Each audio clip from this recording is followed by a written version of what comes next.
everyone. Welcome to Tea and Banter with me. It's me, Mary Elizabeth. And Felicia. And this is not the right angle. Oh, look at this. Why is there so much window? And I have a director behind me, but he's not very cooperative. So, yeah. We're going to try to fix this. Can you fix this, director? Whoa. I don't know. What do you think? I think it's fine. It's still windowy, right? The director's not speaking. I don't know why. Why aren't you speaking? We've only been at this 20 minutes. Because every angle I give you, you're picky. Well, see, okay, everybody. Are picky? Before we pause this video and get into the video, I bought a new stand that has a flexible thingy. Well said. And I have my phone and I have this little clicky thingy to turn the phone on. Clicky thingy. Yes. Needless to say, I put my phone in the stand, walked away, the phone and stand fell over onto the floor. Yeah, it did. Picked that back up, tried to use this, it won't work. So I didn't want you to see me have to get up, go to the phone, shut it off, I'll get up, go to the phone and turn it on. So my grandson is now officially my director. Now as a director, you would think you'd want the film to be perfect, right? I'm just saying. I gave you like 10 different camera angles. He didn't. He gave me 2. 3. So now we're going I went from 10 to 3. I love my boy. So this is where we're at. We're gonna pause this video and we're gonna try one more time. And if not, you're stuck with what we have here. But we're gonna give it one more shot. So hold on, director. As he almost drops. Okay. Well, now you see. Oh.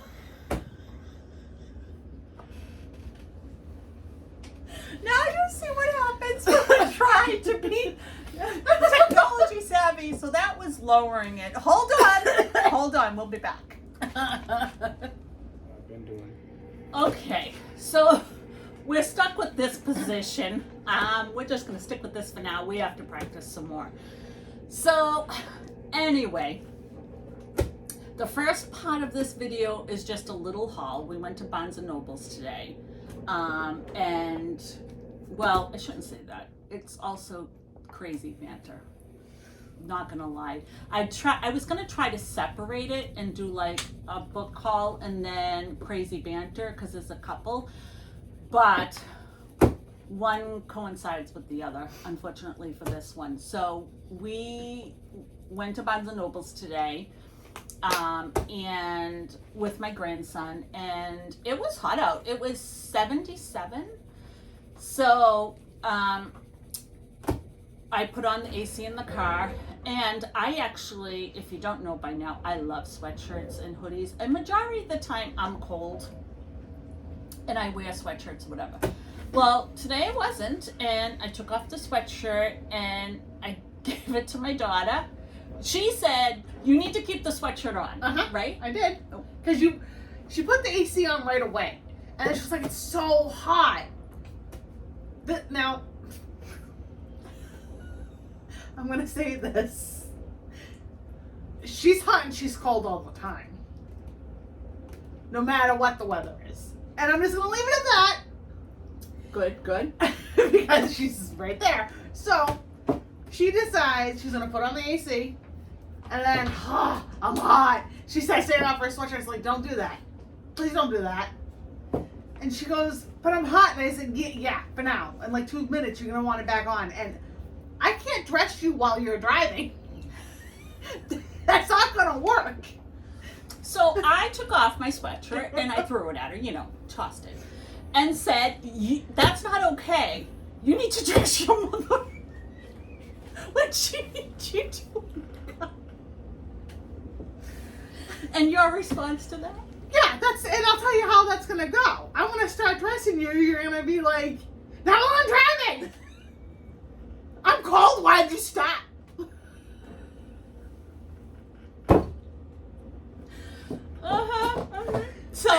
anyway, That's that how was that our one little went. crazy discussion came about.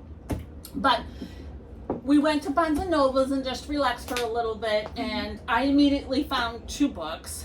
So I was excited because, like I said before, I'm not a fan of hardcover books because of the sleeves. If they didn't have the sleeves, I would love the hardcover. But I also like a floppy book.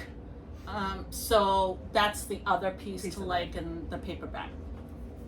So they finally come out with, and I don't know if I saw anybody on YouTube reviewing this book or not, but I had found it and wanted it, but didn't want it unless it was in paperback, and it's now in paperback. And that is The Golden Spoon by Jessa Maxwell.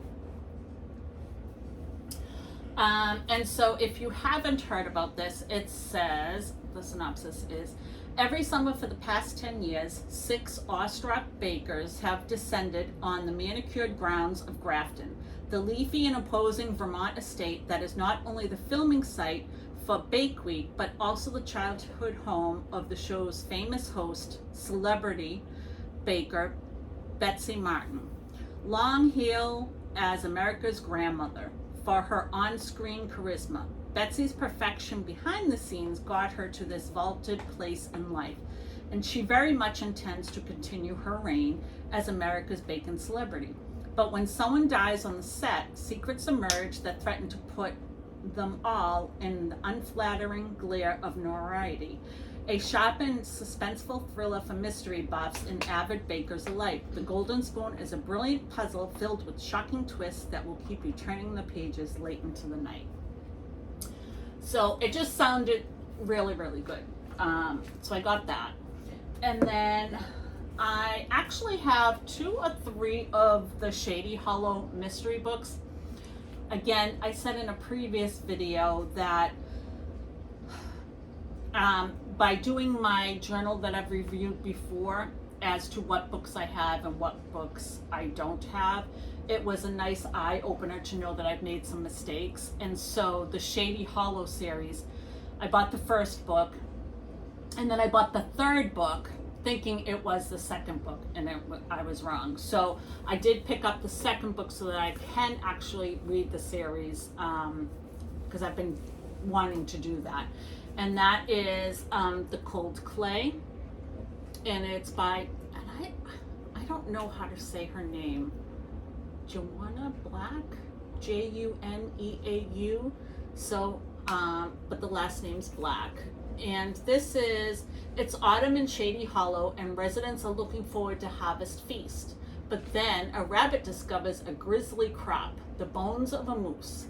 Soon the owner of Joe's mug is pulled from the coffee shop and questioned by the police about the night his wife walked out of his life and Shady Hollow forever. It seems like an open and shut case, but dogged reporter Vera Vixen doesn't believe Gentle Joe is a killer. She'll do anything to prove his innocence, even if it means digging into the secrets her neighbors would rather leave in the grave. And again, this is real cozy mystery. These are animals, not people, and I love that. That's really cool, actually. Yeah, Vera Vixen, is she a sheep? I think she might be a sheep. I can't remember. But she's like the main investigator. Yeah, so it's a great series to get into if you're looking to dip your foot into murder mysteries. This might be a series to start with to see if you actually like mysteries and or cozy mysteries. I think this series would be a good one to do. So those are the only 2 books I got, considering I shouldn't be buying books. So we then went to the cafe, and we were going to do some reading and some journaling. And then I noticed Felicia did not have any books. And why was that? What were you looking for? I was looking for 2. I was looking for The Autopsy of a Fairy Tale. Yep, the book that I read. Yep. I wanted my own copy of that one, and Still Beating. Oh, yep. Another book. I looked everywhere. Asked around, didn't even have it in the back. Couldn't find anything, so I gave up, went back to the table, started annotating, and she brought up I didn't have any books. And I told her why, and the next minute I know she gets up. I was like, okay. Went back to my editing. She comes back and she puts these 2 books in front of me. And I read the back of them and the title, and I am very pleased. This is the Grimrose Girls.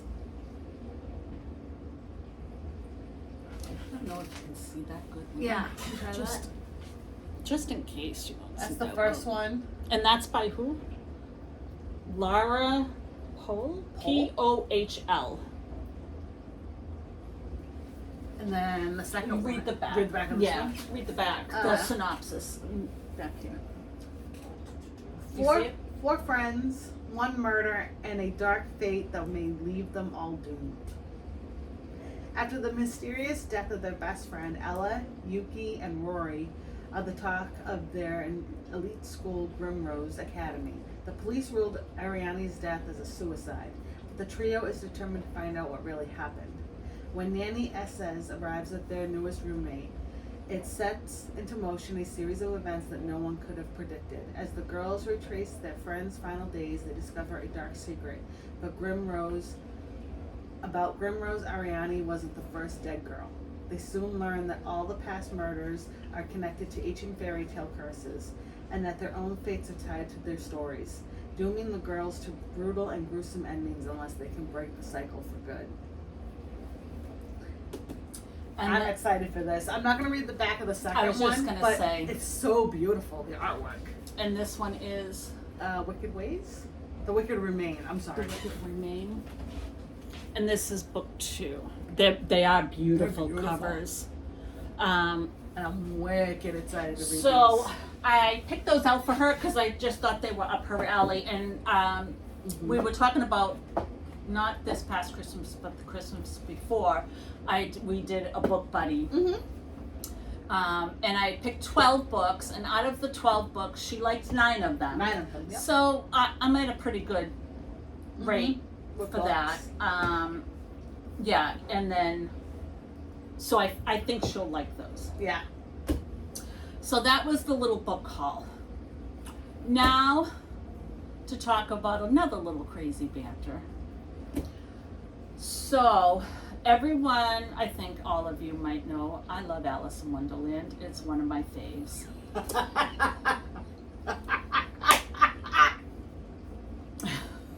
She's already laughing. It's terrible. So we were driving and on the highway, and you know how they have the billboards and they advertise different things, the plays, musicals, whatever. And she says to me, That it advertised that they were doing an Alice in Wonderland ballet. and my response was, oh, really? And her response to that was, You're so uncultured. and I said, I am not uncultured. You're wicked uncultured. I'm not uncultured. And then you said, You are completely uncultured. Like, you, like, no, but that's not what you said. what did I say? About raising me? Oh, I didn't raise you right at all. You're absolutely right. I did not raise you right at all.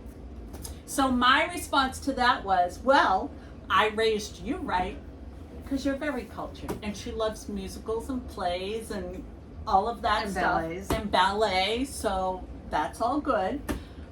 But I just don't see Alice in Wonderland as a ballet. But you can continue on this little rant of me being uncultured and No, I'm just saying. I don't understand because you got me into all this stuff. Art, yep. musicals. I mean, the first musical. The first musical she actually had me watch. It aired on TV, and it's an older movie. It was made into a movie. It was The King and I loved it. Like, it was the coolest thing. And I guess it's still going, and it's different people now, but it's still going. And I was like, oh, we should go. Dinner and, theater. And she was like, oh. I said, it's The King and I. Oh. What is happening to you?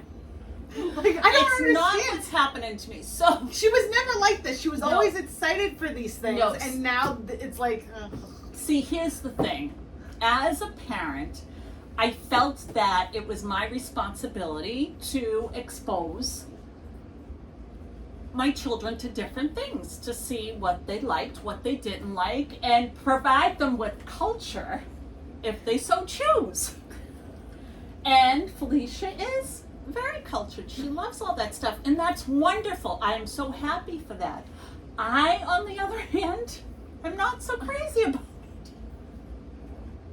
And I can probably sit through a few things, but I don't. Wow, that was so hurtful. I don't.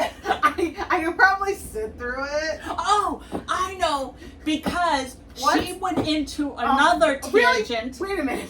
Yes, of Peter Pan the musical. Because Mary Martin was brilliant. And so is Cyril Ricard as Captain Hook. And yes, I know their names. I understand, and I get it. I get it. I just didn't love it as much. I'm not saying they didn't do a fabulous job. They did. You're so uncultured. I don't understand what's happening. Couldn't I be cultured because I exposed them to culture? Right? At least I know it's important. And allowed you to experience it. Otherwise you wouldn't even know you loved it. I mean, I don't know.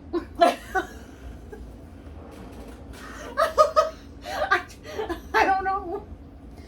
Anyway, so that's been the scoop. One thing I am learning is that we have these conversations that are hysterical. So I think what we're going to have to do is stop the conversation, put on the camera, because some of them are really funny when they're happening. It's very passionate. I was told at work about our zompire conversation that couldn't happen. Why couldn't it? Because zombies are already dead. So if a vampire tries to bite it, they'll just get burned. Wait a minute. So I was informed that I was wrong. Yeah, because a vampire is looking for blood and a zombie wouldn't have blood. So it's inaccurate. So what happens if a zombie bites a vampire, though? Then it becomes a zombie pyre? A vamp zombie? I didn't even think of that. See, it's probably the opposite way. Yeah. Yeah. A zombie could bite the vampire couldn't bite the zombie. And that would go the same with a werewolf. Although a werewolf actually wouldn't turn the zombie, but it probably would eat the zombie because they eat the meat and the bones. Oh.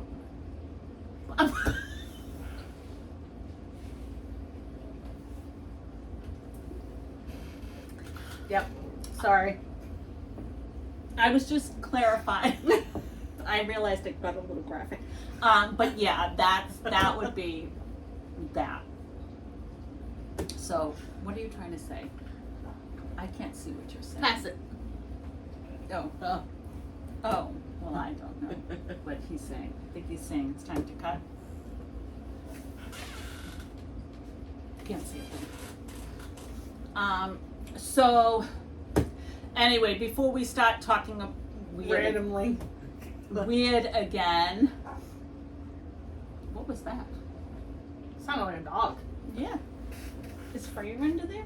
Freya's not a dog. No, but maybe she was a hairball or something. I don't know. All right.